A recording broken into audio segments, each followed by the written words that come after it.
Hello and welcome back to Perky Penny Paper Arts.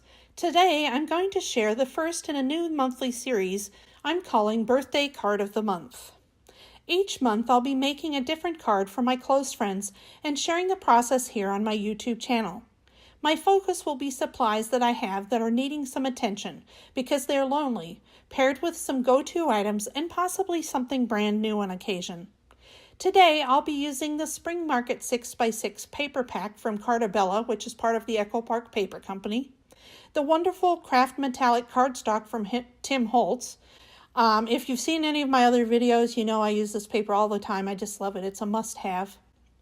A frame die from the Altenew framed die set, which has a coordinating stamp set of beautiful frames, and the fun Martini shaker card die and pouches from My Favorite Things, along with the coordinating stamp set, Spirited Sentiments. I've had these for a while and I'm really excited to finally get to use them. Here's the fun card I'll be making for you today. I call it my Martini pop-up shaker card. I couldn't use this die without popping it up on a tray for display. It's my thing, I guess you'd say. I was careful to design it so it also fits in a standard A2 envelope. This is actually quite an easy card to create. Just follow along and I'll explain. I start off with a 4 1/4 inch square card base that I've folded and scored in half.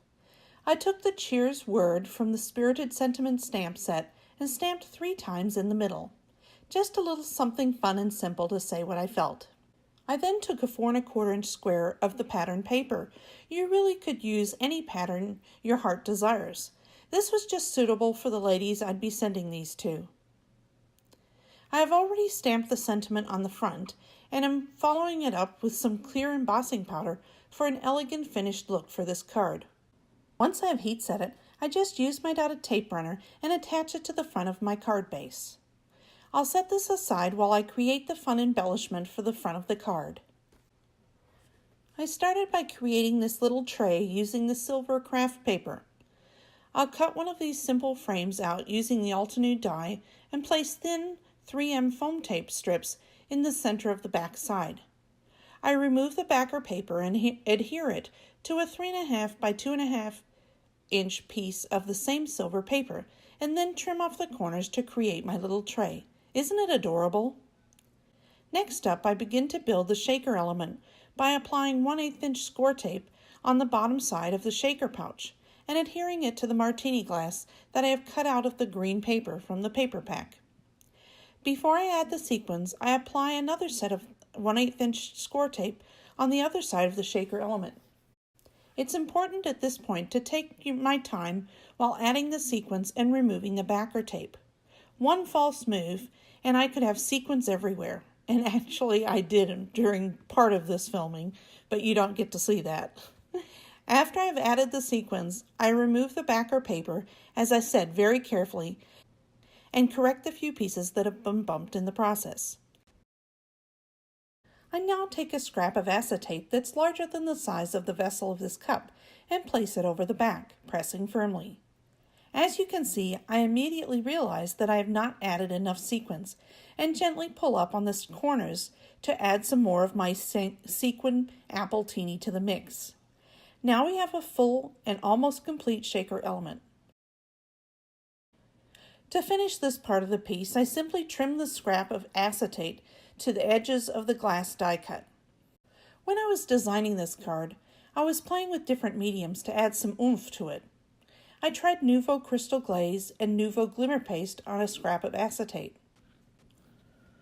While I decided not to use either of these on the card, I really loved how the glimmer paste looked, and after thinking for a while, I decided it would make great swizzle sticks or straws for the drinks. So I cut a couple of slivers and set them aside until I'm ready to attach them. To add a little more interest to the drink, I also applied some of the glimmer paste to the top of the drink, so it looks like a sugar garnish. There are 2 parts to this pop-up mechanism. One is a 1/4 inch wide by 6 inch long strip of acetate that's scored every inch and then folded accordion style. The other is an 8 inch strip of acetate that's the same width.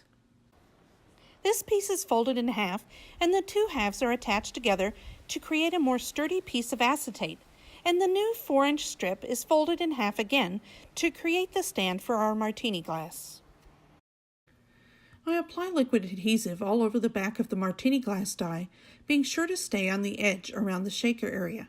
I then take the 4-inch strip of acetate and apply it to the back of the martini glass, running the length of the stem. I attach the white martini glass die cut to cover up all of my mess, and crease at the bottom to create an L-shaped stand for the glass. I spent some time figuring out the placement of the martini by using the card base and the ruler on my craft mat. I do this in order to assure it will fit in an A2 sized envelope. When the correct placement is determined, I make a small incision in the tray, just the width of the acetate strip on the glass, and a little more. I slide the strip in and then attached it to the bottom of the tray with some score tape. To create the pop-up, I attach the accordion folded acetate by adding score tape to the side where the crease is on the top and attach it to the back of the glass right at the bottom. This folds up by simply pushing the accordion towards the glass and laying it down flat on top of the accordion. I apply liquid glue to the bottom of the tray and position it on the card base on my craft mat to make sure the alignment is correct for the A2 sized envelope, and adhere the tray to the front of the card. I apply the 2 little swizzle sticks by putting a dot of glue on the rim of the glass and gently pressing each down until they stay in place. And there we have it, a super fun and chic birthday card that can be displayed for everyone to enjoy. Thank you again for spending your time with me today. Please don't forget to subscribe and click the notifications button so you don't miss any of my future videos. Until next time, happy crafting!